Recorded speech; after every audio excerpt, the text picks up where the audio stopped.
Cette situation, elle est le fruit de choix politiques.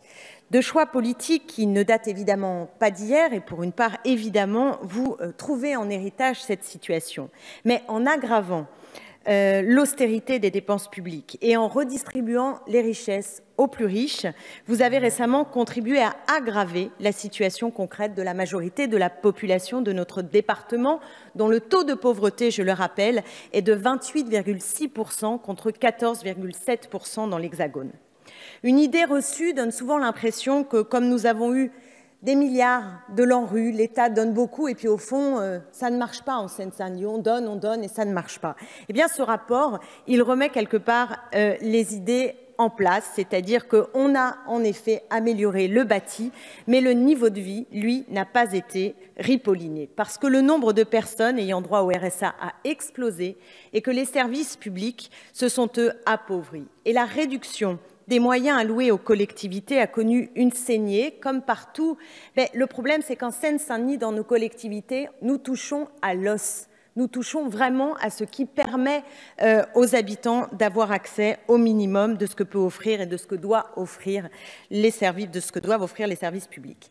Et au total, je dirais que nous ne faisons pas devant vous la manche. Ce que nous exigeons, c'est l'égalité. C'est donc une politique sonnante et trébuchante qui doit se traduire par un plan de rattrapage, évidemment planifié dans le temps et qui doit permettre de résorber cette situation profonde d'inégalité. C'est aussi, dans ce que nous attendons, un regard différent, loin de la stigmatisation que nous subissons bien souvent, et il est très important de souligner aussi ce regard et cette perception des habitants de notre territoire qui sont bien souvent méprisés. C'est enfin un autre modèle de développement territorial que nous attendons, et j'insisterai sur ce point parce qu'il faut le plan de rattrapage, mais il faut aussi cesser le développement des grandes métropoles où on voit que d'un côté se concentrent les richesses et les emplois et d'un autre, on bâtit de fait des cités dortoirs dans lesquelles il est bien difficile de trouver un emploi et d'avoir du dynamisme économique. Ce que nous attendons donc de la puissance publique, c'est un investissement. Ce sont aussi des législations nouvelles qui permettent de développer les transports, de lutter contre les déserts médicaux, de permettre une activité économique et à des commerces de proximité de pouvoir survivre. Je dirais que tout cela, c'est ce qui permet d'accéder au droit à la ville, tout simplement pour les habitants de notre territoire et qu'ils ne soient plus relégués en habitants de territoires de seconde zone, ce qui est profondément inadmissible.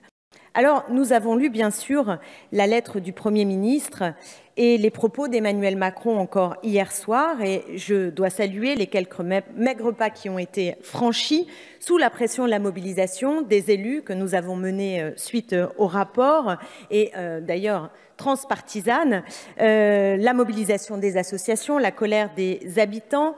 Et je dois dire que c'est peut dire que nous sommes aujourd'hui loin du compte avec ces annonces, mais je voudrais aussi insister sur un problème de sens. De sens parce que le projet vanté par le président de la République a été, on s'en souvient quand il était candidat, cette idée que les jeunes devaient rêver d'être milliardaires, mais il a dit hier, et je termine là-dessus, que la Seine-Saint-Denis, c'est un peu San Francisco.